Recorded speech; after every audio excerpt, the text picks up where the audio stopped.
It was a crisp spring afternoon in May 2025. Inside a chandelier-lit ballroom in a luxury hotel in Paris, the world's most powerful leaders gathered. The occasion: a high-level summit on international cooperation, one of those events where suits, speeches, and silence are the norm. Every seat was filled with polished shoes, expensive colognes, and carefully crafted statements. But one figure stood out, not for what he wore, but for what he represented, seated at the main table. Amidst the tailored blazers and silk ties was a man in camouflage. No lapel-pin. No teleprompter. Just quiet confidence. Ibrahim Traoré, the 37-year-old interim president of Burkina Faso, didn't need to raise his voice to command attention. His presence did that on its own. Some whispered when he walked in. Others exchanged glances. A few European delegates shifted in their chairs. His reputation had preceded him. 2 years earlier, Traoré had made headlines by demanding the removal of foreign troops from his country, an act that, to some, seemed reckless. But to millions back home, it was the start of something far more profound: dignity. At the head of the room, French President Emmanuel Macron presided with the air of someone used to control. His posture was straight, his gaze firm, but when it landed on Traoré, something else flickered: discomfort. Everyone felt it. The tension was real. You could almost hear it, like a low hum beneath the clinking of water glasses. When the session turned to the topic of democracy and governance, Macron took the floor. He adjusted his microphone. Then came the jab. "Mr. Traoré." Macron began with a smile that wasn't quite a smile. "It's curious to hear a military leader speak on democracy." A few diplomats looked up, unsure if they had heard correctly. Macron continued, his tone cutting but controlled. "How can Burkina Faso, under your command, claim sovereignty?" When its leadership was born from a coup, the room went still. A few chuckles broke out low, uncomfortable, from corners that didn't want to be seen. Others, especially from the African delegations, frowned. Traoré said nothing at first. He didn't need to. Sitting still, his hands calmly folded on the table, he looked directly at Macron.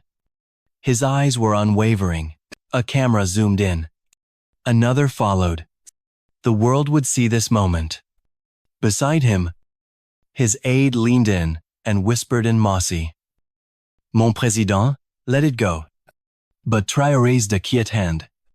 "Leave it to me," he said, not with defiance, but with clarity. Macron, arms crossed now, leaned back in his chair. His expression said it all. He expected an awkward stammer, maybe a vague justification. Certainly not what came next. What he didn't realize was this: he had just opened the door to something far greater than political point scoring. In that room, on that day, he didn't just challenge a president. He challenged a generation of Africans who had waited too long for someone to say what they felt. And Ibrahim Traoré, he was ready. For a few seconds, silence wrapped around the ballroom like fog. Macron's words still hung in the air, and every camera in the room locked in on Ibrahim Traoré. He didn't blink, didn't flinch, didn't even glance at his aide, Ouagadougou, who now leaned in again, whispering nervously, "Mon président, please, choose your words carefully." But Traoré was already shifting in his chair. Not out of anger, not out of ego, but because he knew something Macron didn't. He wasn't speaking as a politician. He was speaking as a son of Africa. With quiet control, he reached for the microphone. His hand was steady. And then he stood. The room took a collective breath. Mr. Macron, he began. His voice calm, but cutting through the air like a blade through silk. You ask me about democracy. But allow me to ask you something. In return, he paused, letting the question form in the silence before him. What kind of democracy? He continued. Forces my country to use a currency we do not control. There was a murmur across the room.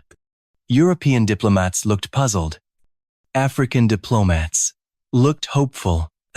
Traoré didn't stop. What kind of freedom? He asked, his voice rising just a notch. Requires us to deposit half our national reserves into foreign banks in Paris. Now Macron's face stiffened. He hadn't expected this. Nobody had. Traoré went on. For decades, 14 African nations have been forced to use the CFA franc, a currency printed not in Ouagadougou, not in Bamako, not in Niamey, but in France. Another pause. He scanned the room. The Malian representative gave the slightest nod. The Senegalese minister looked down, eyes filled with quiet affirmation. Is that democracy? Mr. President Traoré asked. Not sarcastically, but sincerely. Macron tried to hold his expression, tried to stay composed, but his jaw tightened. Still, Traoré pressed forward. You call my leadership illegitimate, he said, because I came through unconventional means. Fine. But let me ask, what about the legitimacy of those who've extracted our resources for centuries? The line cut deep. And now, for the first time, Macron looked uncertain. French companies take nearly 80% of Burkina Faso's gold.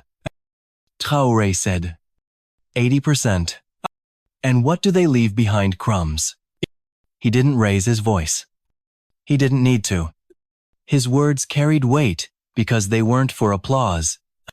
They were for history. Our young people are dying from hunger, he said, his voice slowing. Our teachers live in poverty. And you lecture us on good governance. The room was still. Even the translators had slowed down, struggling to keep pace with the quiet gravity of what was being said. Then came the moment. The line no one expected. I do not need validation, Traoré said. From the very hands that once colonized my ancestors. A low gasp rippled through the crowd. Macron tried to speak. He opened his mouth, but no words came. Traoré gently placed the microphone back down. Then sat, back straight, eyes forward, face calm.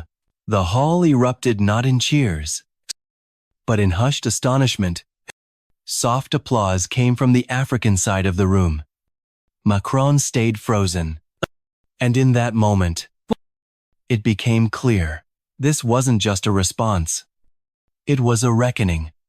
For a long moment after he sat down, Ibrahim Traoré didn't say a word. He didn't need to. The silence spoke louder than any speech in the room. Macron's face had lost its confident edge. His smile had vanished. And across the ballroom, diplomats shifted in their seats, some pretending to check their notes. Others looking straight at Traoré, as if witnessing something bigger than diplomacy. The aide beside Macron leaned in quickly. Monsieur le Président, we need to move on. But it was too late. The moment had landed, and the world outside those walls was already beginning to feel the aftershock. Across the African delegation table, something was shifting. Quiet unity.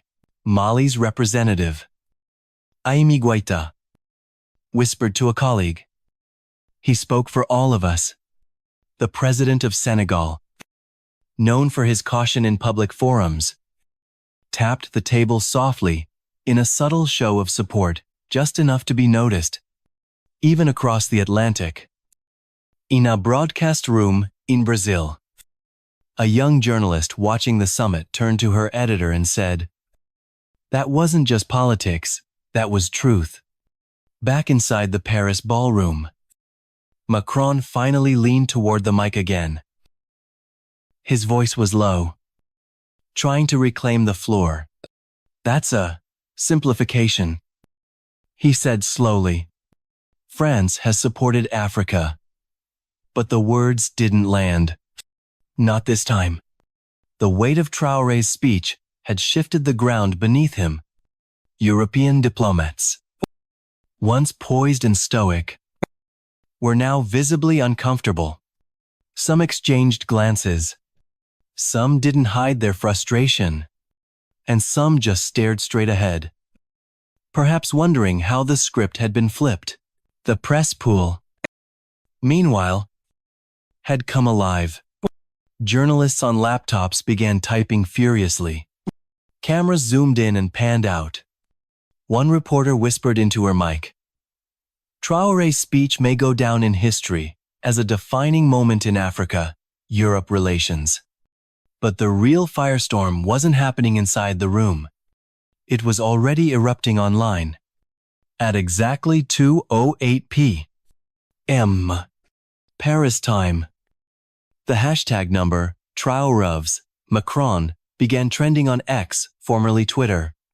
Within minutes, it hit 1 million mentions. One user wrote, "Traoré didn't raise his voice.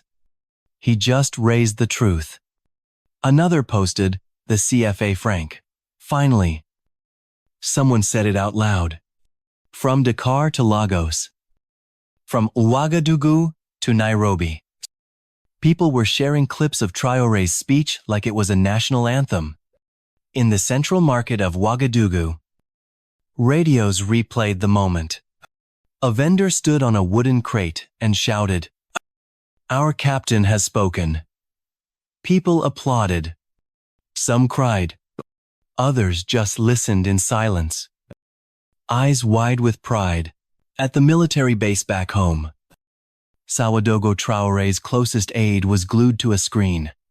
He turned to the president and said, "Mon président, the world is listening." Traoré simply nodded. He wasn't celebrating. He wasn't gloating. Because for him, this wasn't about headlines or hashtags. It was about something deeper. Something his people had carried for generations, but never had the platform to express. Back in Paris, Macron was handed a note by one of his aides. It read, "We need to shift topics." Quickly, Macron cleared his throat. "Let's move on to the next item on the agenda," he said. But no one was really listening. The moment had already moved on, and history had taken a different turn. By the time Macron moved to the next item on the agenda, it didn't matter. The summit was still happening, but no one was truly paying attention. Because the real event had already taken place. What began as a quiet response to a condescending remark had turned into something far larger. A shift. A spark.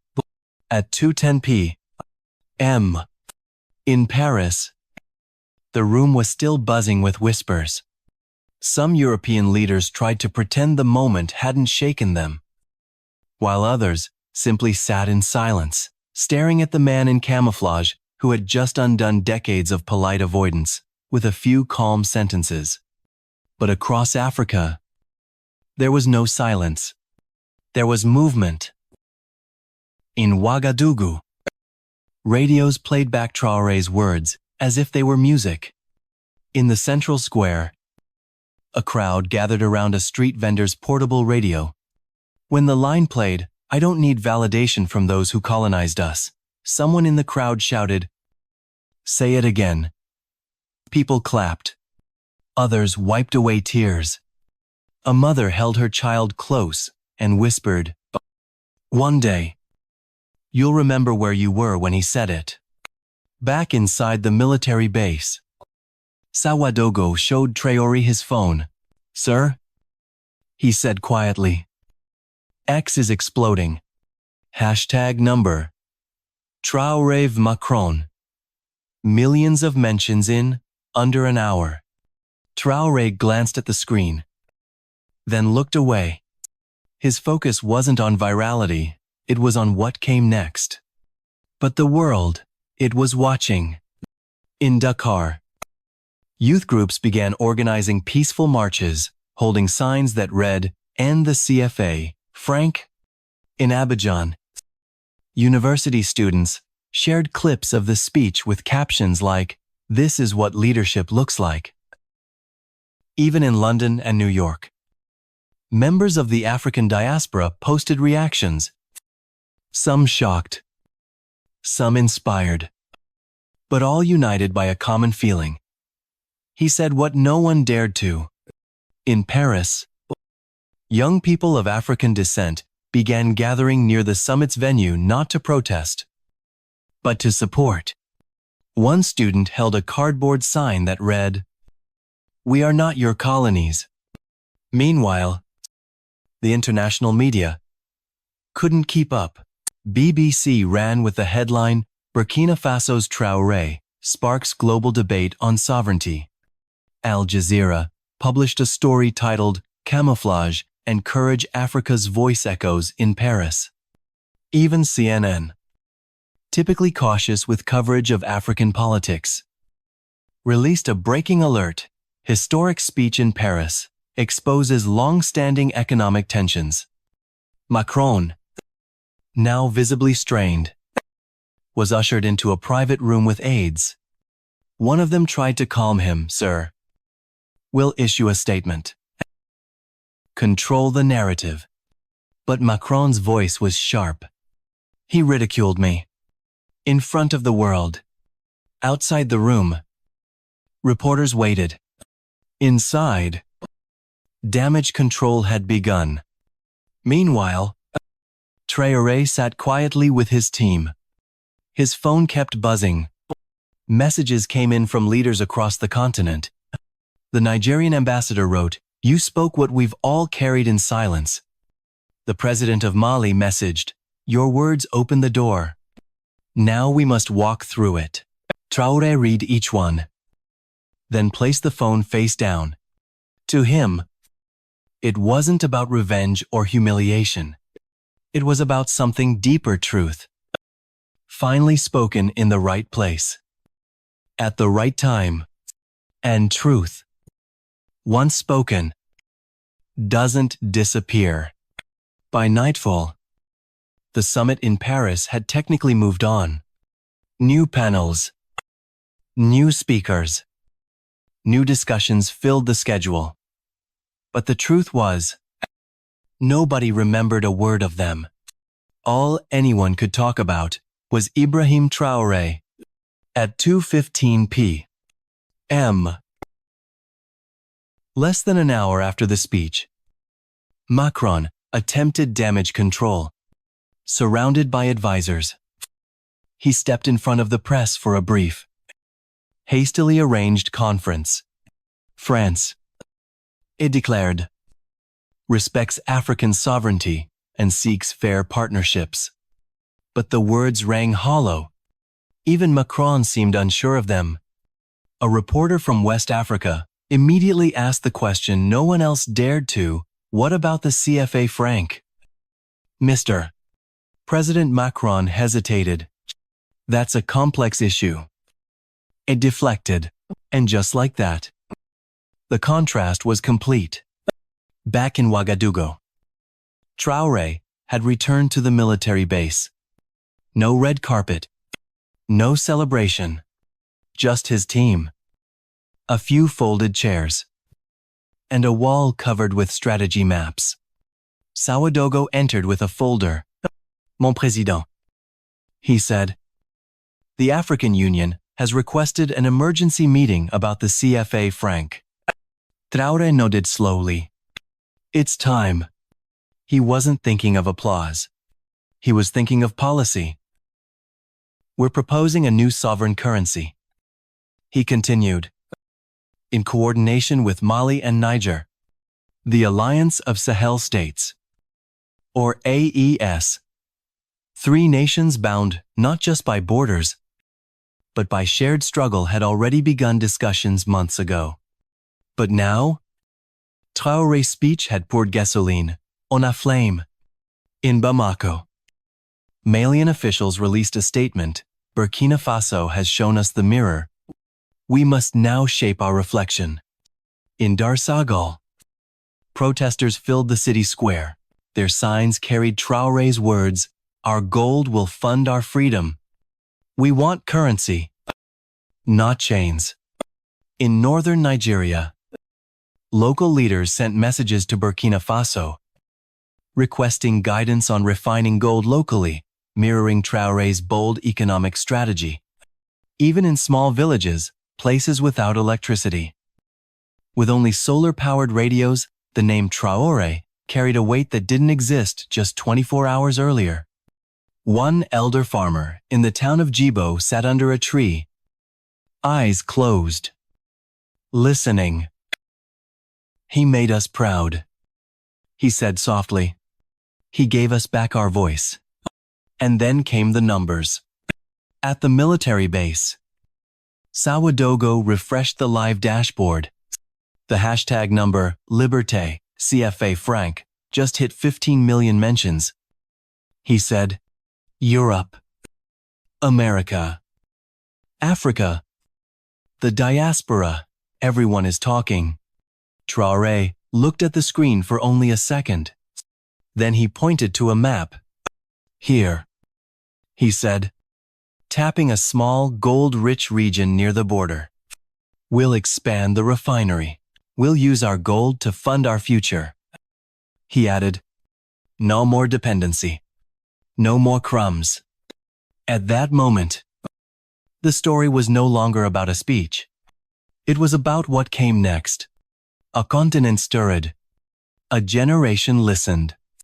And somewhere deep in the heart of Africa, a new path was beginning to take shape, not through war, not through anger, but through clarity, unity, and truth that refused to stay silent. At dawn the next morning, while the world was still digesting headlines and hashtags, Ibrahim Traoré was already back at work. No spotlight, no stage. Just a quiet room inside the military base in Ouagadougou. A chalkboard covered in arrows, numbers, and bold ideas. The viral moment had passed, but the mission was just beginning. Ouagadougou walked in, holding a report. Mr. President, he said, our refinery is now producing 400 kilograms of gold per day. Traoré scanned the page, nodded, and replied calmly, that's not just gold. That's leverage. Because for Traoré, this wasn't about pride, it was about power. Not the kind that comes with speeches or press clips, but the kind that comes with ownership, with self-reliance. And now, the plan was simple, turn words into change. He gathered his closest advisors and laid out the vision. First, he said, we expand the refinery. Then, we launch a sovereign development fund backed by gold, not debt. His team listened closely. We'll use that fund to support our farmers. He continued, we'll buy tractors, build wells, repair irrigation. The tone in the room shifted. This was no longer symbolic. It was structural. And, Traoré added, we will formally invite Mali and Niger to co-develop a new currency outside the CFA franc, backed by our own resources, controlled by our own hands. Around the room, heads nodded, eyes sharpened. Because what Traoré had sparked in Paris wasn't just a clapback. It was a blueprint. Meanwhile, the reaction across Africa was intensifying. In Dar es Salaam, the finance ministry suspended contract renewals with several French companies, citing a review process inspired by new continental priorities. In Bamako, leaders of Mali confirmed their alignment with Burkina Faso and Niger in building the AES currency, a single fiscom regional monetary unit meant to finally break free from colonial-era dependency. Across the African continent, Traoré's message had lit a fuse of, not a fuse for chaos, but for clarity, for coordination, for courage. Even in the diaspora, his influence was undeniable. In Paris, African youth groups staged peaceful rallies holding signs like, "We want trade, not tribute." Traoré spoke. Now we act. In New York, student forums debated the legacy of the CFA franc for the first time in years. One headline in Le Monde: "The French Daily. Read Macron underestimated Traoré and paid the price." Inside the Élysée Palace, Macron faced mounting pressure.